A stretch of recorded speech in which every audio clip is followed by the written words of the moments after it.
Le groupe Bénin Agritropique, spécialisé dans la commercialisation des produits agricoles, tropicaux et l'appui des coopératives agricoles, vous présente Les Grandes Contradictions. Les Grandes Contradictions. Les Grandes Contradictions, une émission de décryptage de l'actualité nationale et internationale avec Chamsdine Badaro, Gaspard Adjamossi et Achille Wusso. Les Grandes Contradictions, c'est tous les vendredis sur Guérite TV Monde. Vendredi 25 mars 2022, amis internautes de Guérite TV Monde, bonsoir et merci de prendre le rendez-vous de votre émission Les Grandes Contradictions. Un autre décor pour notre émission, mesdames et messieurs. Prenez le rendez-vous et restez avec nous pour le débat. Gaspard Adjamossi, bonsoir. Bonsoir, Chamsdine Badaro. Achille Wusso, bonsoir. Bonsoir, Chamsdine Badaro. Votre ami est introuvable, Gaspard Adjamossi. Je vais parler de Georges Bada. Notre ami est introuvable. Le fameux ancien maire, ancien député, ancien beaucoup de choses, qui malheureusement a été épinglé dans une affaire l'affaire des 39 hectares bradés dans la commune d'Abomey-Calavi. Il séjournait depuis quelque temps à la prison civile d'Abomey-Calavi suite à sa condamnation par la criette. On ne sait pas ce qui s'est passé, mais il a pris, comme on le dit souvent, la clé des champs. À qui la faute? Bon, c'est ça la véritable interrogation. À qui la faute? On saura le dire.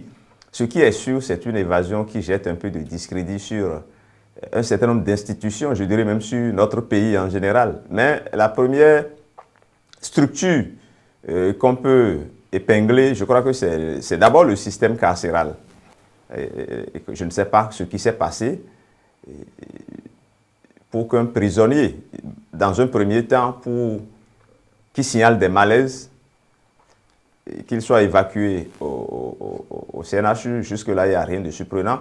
Maintenant, l'interrogation, c'est que si un prisonnier sent des malaises dans une prison, je m'interroge, est-ce que déjà au niveau de la prison, est-ce qu'il n'y a pas une manière de faire un contrôle médical et de se rendre compte véritablement de ce qu'il a et de prescrire si évidemment on peut l'évacuer pour une hospitalisation ou pas. Est-ce que cela a été fait? Je n'en sais rien. Ce qui est sûr, c'est retrouvé hospitalisé au CNHU Hubert Koutoukou-Maga. Qu'est-ce qui s'est passé? Un prisonnier est même hospitalisé généralement sous haute surveillance. Il y a beaucoup de cas qu'on peut citer. Il y a le cas Atao Renouho qui a été hospitalisé dans les mêmes conditions au CNHU de Cotonou. Et à notre connaissance, ce qu'on sait même, c'est qu'il était même menotté au lit. Qu'est-ce qui s'est passé pour que Georges Bada, lui, profite de cette hospitalisation-là pour se volatiliser dans la nature? Je crois que ce n'est pas... D'abord, comme je l'ai dit, l'hôpital peut être épinglé. De quelle manière? Je ne sais pas. Certainement qu'il y a des complicités à ce niveau. Et la police républicaine qui, en principe, assure, puisque c'est des policiers qui assurent la sécurité, la garde du prisonnier, je crois qu'ils sont également impliqués. Maintenant, de façon générale, l'agence pénitentiaire du Bénin, on ne sait pas. Je sais que là également, il y a dit, maintenant, est-ce qu'il y a une grande complicité au sommet qui l'a aidé à partir de cette manière-là? Je n'en sais rien. Ce qui est sûr, c'est qu'il y a eu un concours de circonstances qui lui ont permis de s'évader. Je ne sais pas si c'est Gaspard Adjamossi qui était, et moi, en tant que ce que je suis, en tant qu'individu lambda, qui était emprisonné dans ces conditions-là. Dans les mêmes conditions, si j'avais de tels malaises, je ne sais pas si je vais pouvoir bénéficier de ces circonstances-là et peut-être même trouver l'opportunité de m'évader. C'est une question que je me pose. Et certains n'hésitent même pas à dire que c'est une évasion organisée. Moi, je n'irai pas jusque-là, mais de toutes les façons, il y a beaucoup d'interrogations par rapport à cette situation. Achille Wusso, Gaspard vient de le dire, même si il évite de l'affirmer. Est-ce qu'on peut parler d'une évasion organisée? Nous allons peut-être attendre que les enquêtes nous permettent donc de dire la chose. Nous allons éviter de faire des affirmations qui ne sont pas fondées. Ce qui est sûr, et il faut dire que le cas Bada, ou l'évasion du prisonnier Georges Bada, jette de discrédit sur le système de sécurité de notre pays. Et si nous pouvons même aller loin sur le système de renseignement même, hein, et parce que tel que ça s'est passé, c'est à croire que c'était... En fait, je ne sais même pas.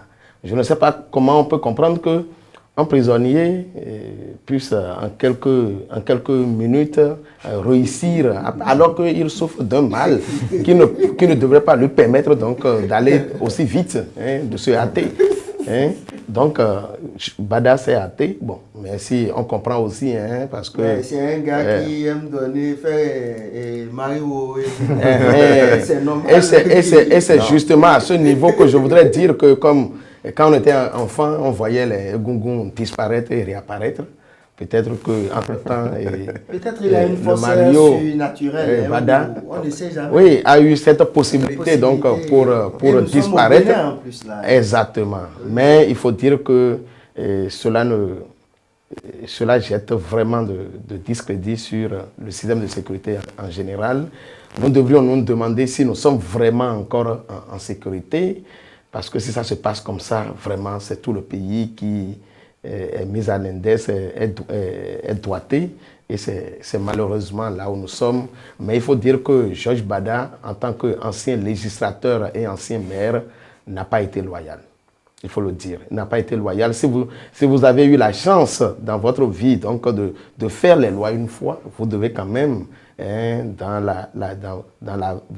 le quotidien, dans la vie, hein, active, donner l'exemple donc, de ce qu'un bon citoyen devrait respecter les lois. Tel que ça s'est passé, ce n'est pas bien. Et je crois que l'autre lecture que nous pouvons aussi faire, c'est que Georges Bada empêche définitivement les autres prisonniers qui vont se retrouver peut-être dans ces conditions-là où ils ont besoin de soins. Donc, il les a empêchés définitivement d'avoir la possibilité d'être aussi facilement évacués parce que le système de surveillance ou de sécurité à ce niveau sera définitivement renforcé désormais. Le système de sécurité sera désormais renforcé d'ici Achille Osugaswa aussi. Non, pourquoi c'est désormais que le système de sécurité serait renforcé? Et en principe, le système devait être renforcé.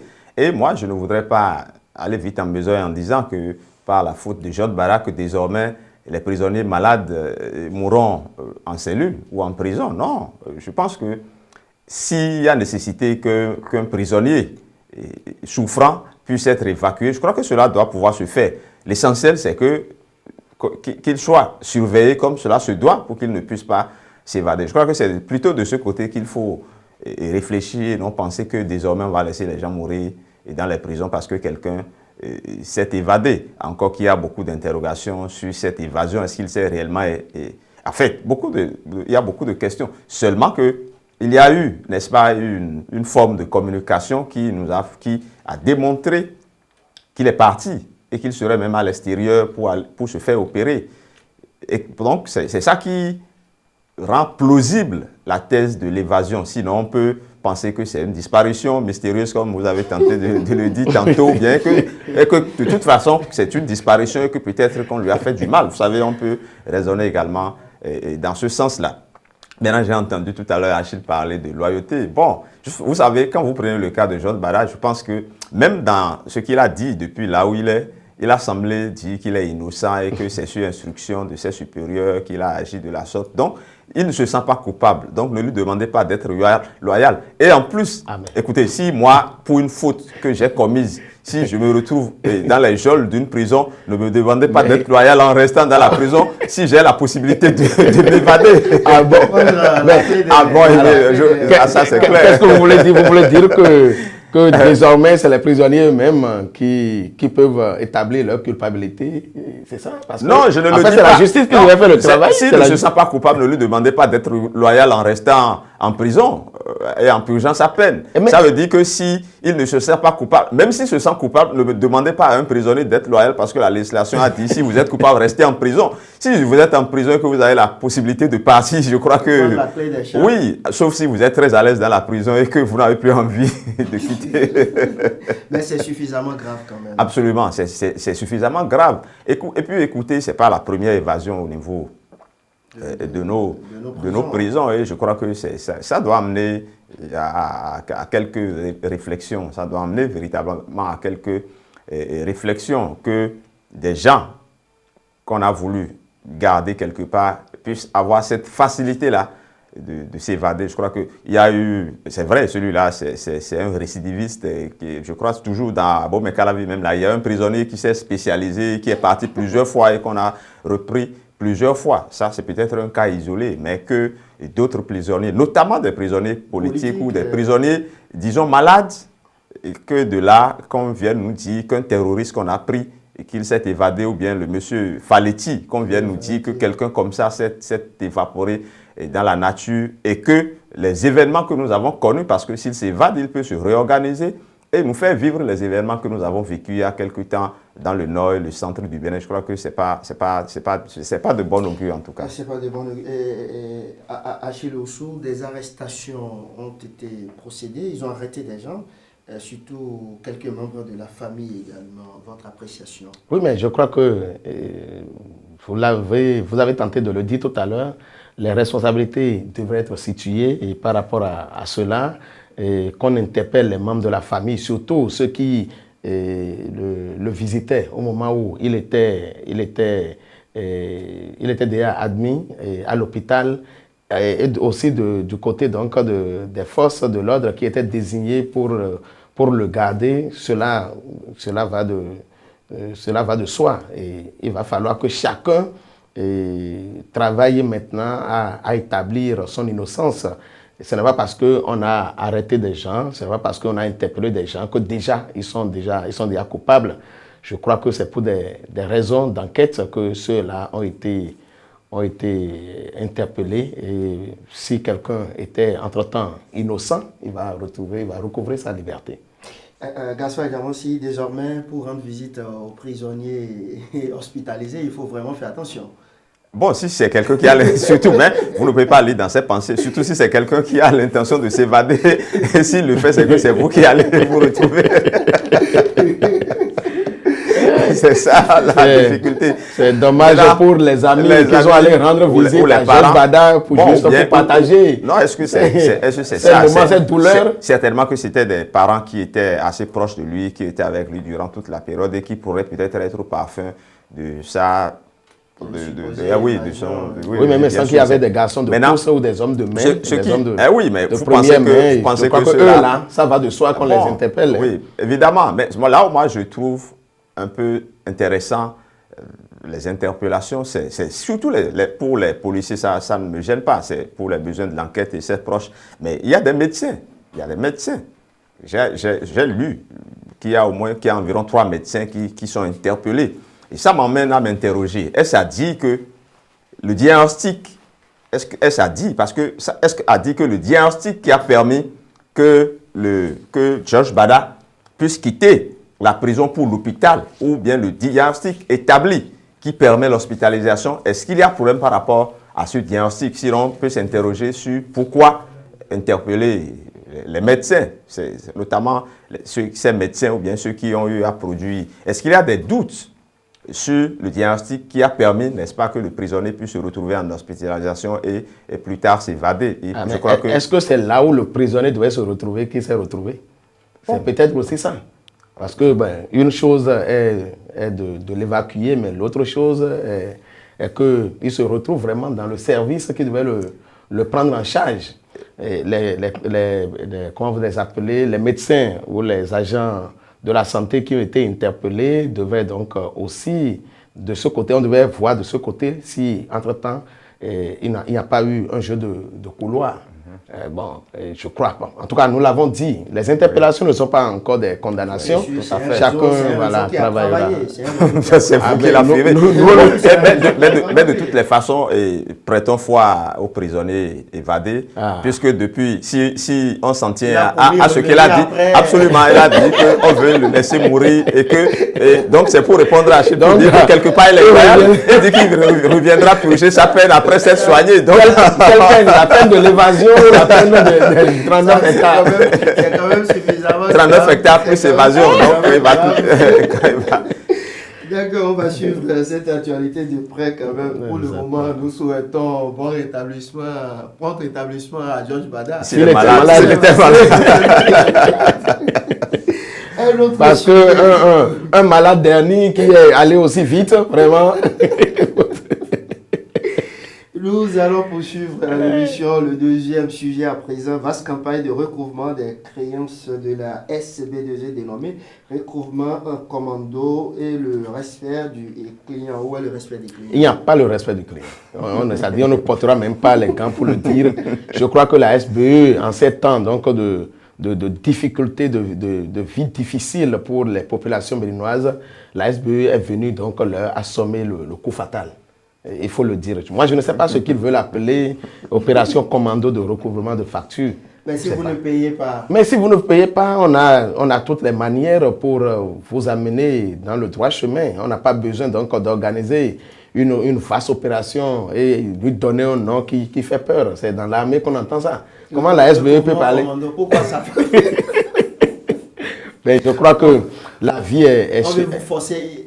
La SBE veut forcer la main à ses abonnés, oui, à ceux-là qui refusent. La SBE n'a pas trouvé, en parlant d'opération commando, la SBE n'a pas trouvé la bonne stratégie pour amener les gens à... Vous avez une proposition de nom, on va dire quoi? Opération quoi?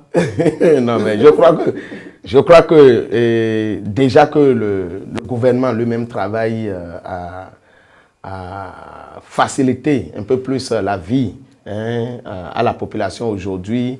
Toutes les structures devaient s'aligner donc sur cette position ou oui, en fait, je dis cette position du gouvernement désormais. Je crois même qu'au niveau de la SBE, le Conseil des ministres a allégé les tâches, en fait, a allégé certaines conditions liées à l'augmentation de certaines taxes sur l'électricité. Et donc, à partir de là, la SBE devait comprendre que, bon, mais là, il faut qu'il revoie sa copie ou sa stratégie de recouvrement.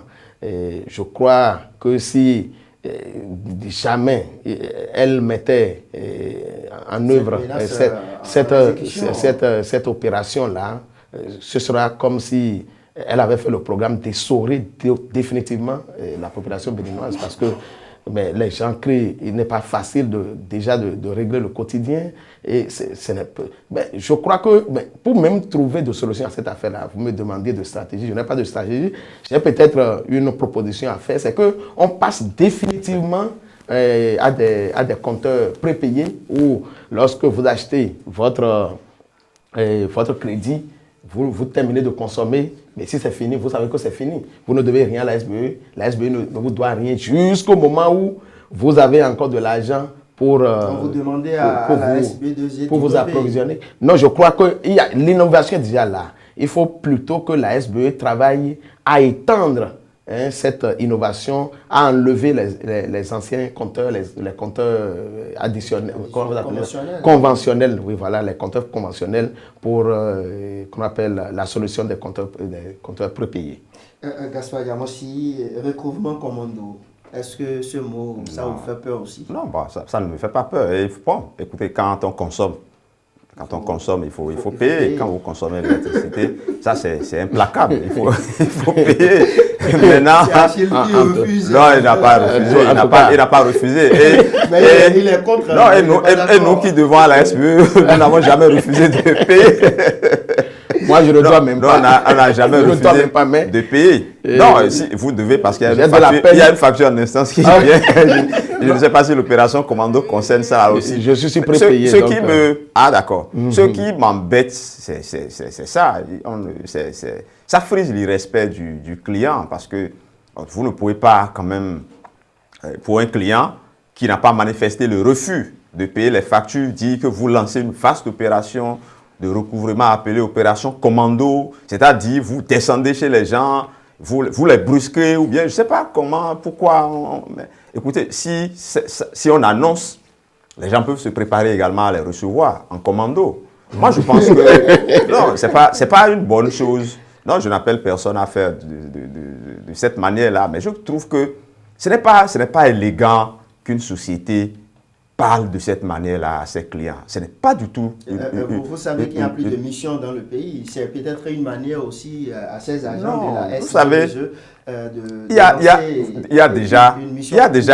Non, ce n'est pas une mission. Ce qu'ils sont en train de faire, c'est qu'ils sont en train d'envoyer des agents de rançonnement vers les clients. C'est ce qui se passe souvent. Parce que sous le prétexte de cette opération, vous allez constater qu'il y aura beaucoup d'agents de la SBE qui vont commencer par pressurer les clients par couper anarchiquement.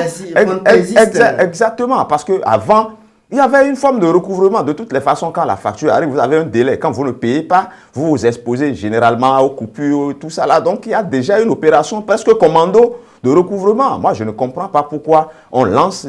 Bon, ou bien c'est juste une manière de faire de la com et d'amener les gens à aller payer. Si c'est le cas, on peut les pardonner, les comprendre. Mais si ce n'est pas le cas et que vraiment c'est un peu comme une menace sur la clientèle, moi je pense que ce n'est pas une bonne chose.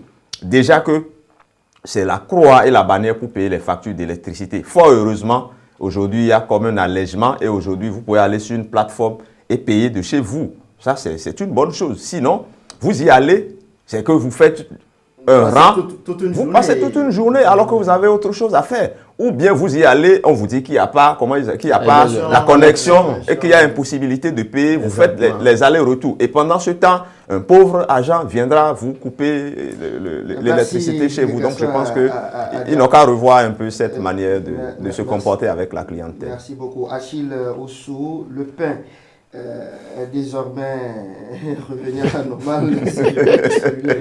Je crois que... Même si vous ne maîtrisez pas le prix... ou le grammage. C'est Gaspard et vous qui êtes sauvés, parce que c'est vous les consommateurs du pain. Eh bien, je me suis amusé à voir si, entre-temps, cette décision du gouvernement de faire maintenir le prix du pain à 125 francs avait été respectée. Mais j'ai constaté, à ma grande surprise, que les revendeurs, en fait, les revendeurs, non, les bonnes dames qui s'installent aux abords des voies pour livrer les baguettes de pain, continuent de les livrer à 150. Continue de les livrer à 150. En tout cas, jusqu'à hier, c'était encore comme ça. Et lorsque j'ai poussé un peu ma curiosité à savoir, il paraît que le prix auquel le pain leur était livré, ce n'est plus à ce prix que les promoteurs leur livrent le pain maintenant. Il y a une légère augmentation de ce côté-là. Donc, cette augmentation, elle cherche à la récupérer. Et donc, en mettant aussi, elle aussi, quelque chose sur le prix final. Et c'est ça qui explique encore aujourd'hui que le pain n'est pas encore officiellement à 125, mais à plus de 125. Et donc, ça veut dire qu'entre-temps, le gouvernement et les promoteurs ne se sont pas encore dit toute la vérité. Ou bien que les promoteurs ont fait semblant donc d'écouter, d'entendre le gouvernement ou de lui servir ce qu'il veut entendre, mais il continue de faire autre chose que ce qu'on leur a demandé de faire. Gaspard Gamossi, est-ce le moment où il a acheté du pain aujourd'hui Non, cette semaine, personne n'a mangé du pain chez moi. Ni la semaine dernière. Au moins, il y a quelque chose qui vous indiquez. Ni la semaine, non, c'est rare qu'on mange du pain désormais chez moi comme ça. Il y a un moment déjà, je ne sais pas pourquoi. Moi, je n'en mange pas beaucoup et c'est souvent les enfants qui le font. Et ces derniers temps, je n'ai pas souvenance que... Bon, peut-être que je n'étais pas là quand ils en ont mangé. Bon, de toutes les façons, après l'AG des exploitants de boulangerie, qui avait augmenté le prix du pain. Je crois qu'il y a eu une rencontre avec le ministre du Commerce en fin de semaine dernière, le vendredi notamment. Et c'est au bout des échanges qu'il a été décidé que le prix du pain sera maintenu en gros, à 135. Non, pas en gros. C'était l'ancien. OK. Mais au détail, le pain doit être à 125 francs. Je crois qu'il y a eu une entente entre les deux parties. Il y a eu même des déclarations qui ont sanctionné cette entente. Maintenant, si le prix de 125 là n'est pas pratiqué, c'est le problème qui se pose. Il faut désormais qu'il y ait... Il n'y a pas un contrôle sur le terrain. Et si les bonnes dames prennent toujours le pain en gros à 135 francs, ne leur demandez pas d'aller vendre ce pain-là à 125 francs. Elles ne vendront pas à perte, ça c'est sûr. Elles prenaient ça à 80 francs, mais 95 francs ou 90 francs, quelque chose comme dans ça. Ce mais cas. Mais avec l'augmentation, ils étaient allés à 135.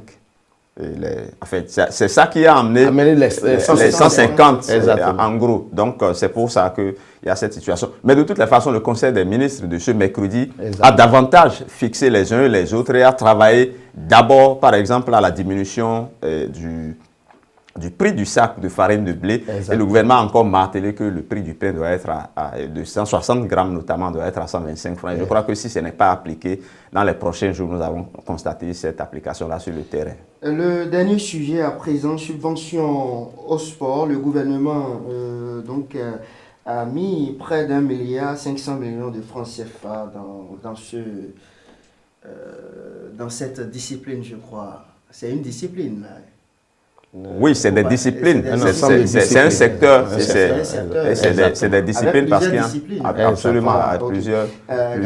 Gaspard Diamossi, non, il faut. Talon travaille, Omeki travaille.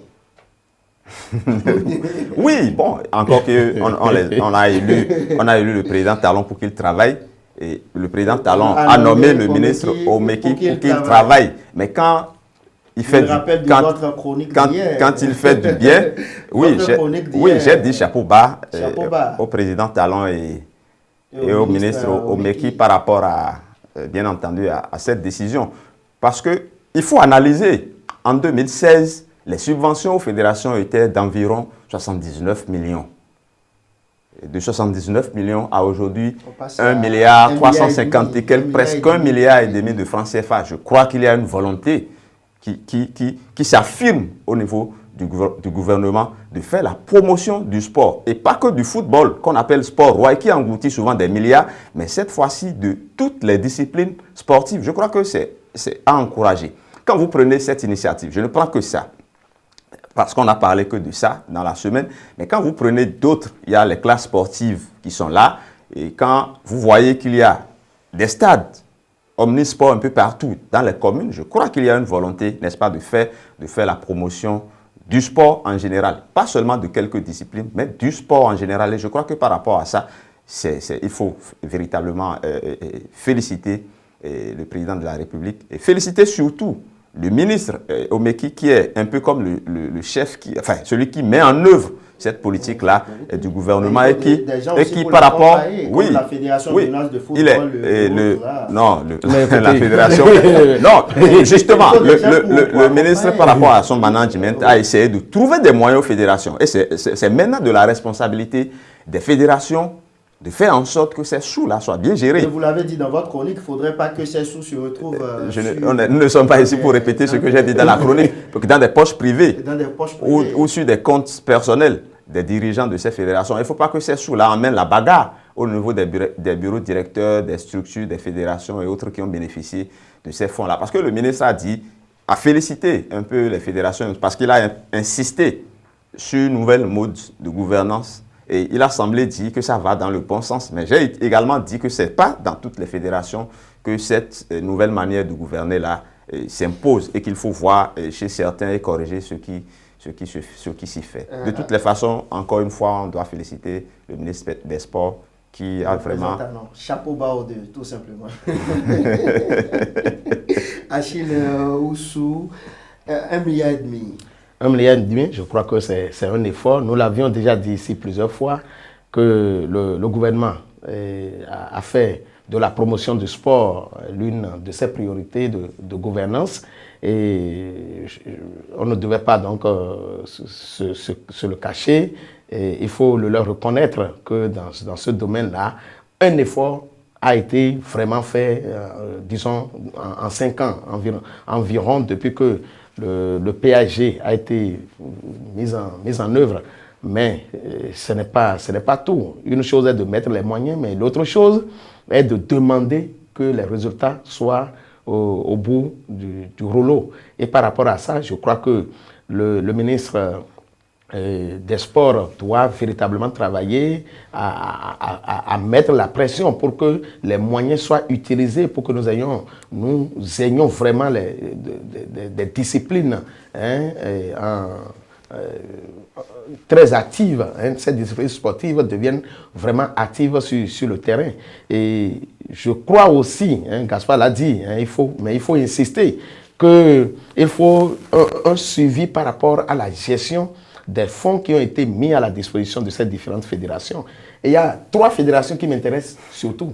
La Fédération béninoise de football, je crois que, en le disant... que dirige, en le disant...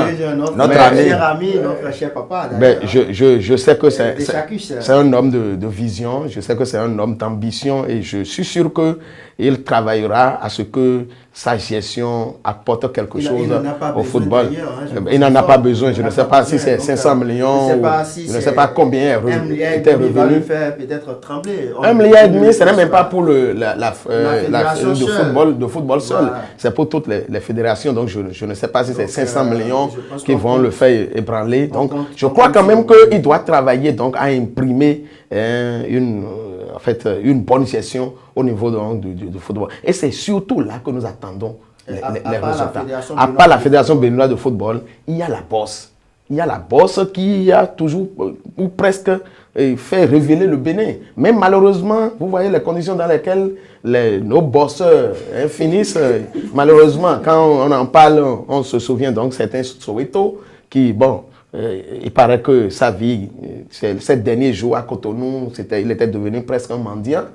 C'est dommage. C'est dommage que les gens travaillent à hausser l'image de leur pays et qu'au soir de leur vie, que le pays ne leur soit pas reconnaissant. Et enfin, l'autre discipline, c'est le basket. C'est le basketball qui est aussi une discipline de... Et le handball ne vous intéresse pas? Pas pour le moment. Et, en fait, pour le moment, voilà. Monsieur à la tête, Sidiko Karimou. Je crois qu'il est à l'abri aussi. Ah oui, mais je crois quand même que c'est un domaine qui a commencé par bouger aussi. Mais il y a une fédération que j'ai oubliée. C'est la fédération de Guédiguessou. C'est la pétanque. La pétanque, c'est aussi important. Mais dans ce sens-là, je crois quand même qu'on peut déjà les féliciter pour ce qui est fait. C'est un truc de lutte là. Oui, la lutte traditionnelle. Donc, vous allez citer toutes les fédérations. On ne finira pas citer toutes les fédérations. Il y a l'athlétisme. Il faut qu'on sente quand même que les acteurs vivent de leur métier. Qu'on recrute des joueurs, qu'on les paye. Qu'on recrute des athlètes et qu'on les paye. Et qu'ils deviennent des professionnels de la chose. Que ce ne soit pas des gens qu'on va chercher la veille d'un match, on leur donne des prébendes, et puis voilà. Et puis à la fin du match, on leur distribue 2000. Il faut quand même qu'il y ait une traçabilité dans la gestion donc, des fonds qui ont été mis. Merci à vous, Achille Ossou. C'est définitivement terminé pour aujourd'hui. Votre conclusion, très rapidement. Oui, nous remercions une fois encore ceux qui nous font confiance. Nous remercions les techniciens qui nous accompagnent. Nous disons bonne suite et bon vent à Guéri TV. Merci à vous, Achille Ossou, Gaspard Adjamossi. Bon, je crois que j'allais avoir quelque chose à dire sur le dernier sujet avant la fin, mais bon, tant mieux. Vous savez, quand il s'agit des écureuils, je ne dis pas chapeau bas souvent au ministre, bon, tant mieux. Et comme il s'agit de milliards pour le sport, je le dis, chapeau, mais ce n'est pas que cette initiative qu'il y a au niveau. Aujourd'hui, quand vous prenez le football, il y a les sociétés sportives, parce qu'il faut que les privés, ce n'est pas seulement l'État qui doit mettre de l'argent dans le sport, il faut que les privés, et les conditions sont en train d'être créées pour que les privés puissent venir mettre leur argent, et qu'ils puissent, parce que quand ils mettent l'argent quelque part, ils doivent également gagner. Je crois qu'on aura le temps de venir sur tous ces sujets. Je remercie bien évidemment ceux qui Ceux nous qui suivent. font Et l'actualité. oui, on ne saura les Cette fois-ci, remercier assez. c'est Bada qu'on va remercier. Et la SPE. La SPE également, et le mouvement commando. Voilà, Gaspard Diamossi, merci à vous également. Merci. Et Achille Osso, une fois encore, merci. Merci. Merci à Kabiru Adjadi. Merci à Alphonse Boton. Et merci aujourd'hui, merci spécial ce vendredi à Patrice Roméo Ayonton. C'est le réalisateur du jour. Mesdames et messieurs, c'est terminé pour ce vendredi. On descend et à la semaine prochaine. Les grandes contradictions. Les grandes contradictions, une émission de décryptage de l'actualité nationale et internationale avec Shamsdine Badaro, Gaspard Diamossi et Achille Osso. Les grandes contradictions, c'est tous les vendredis sur Guérite TV Monde.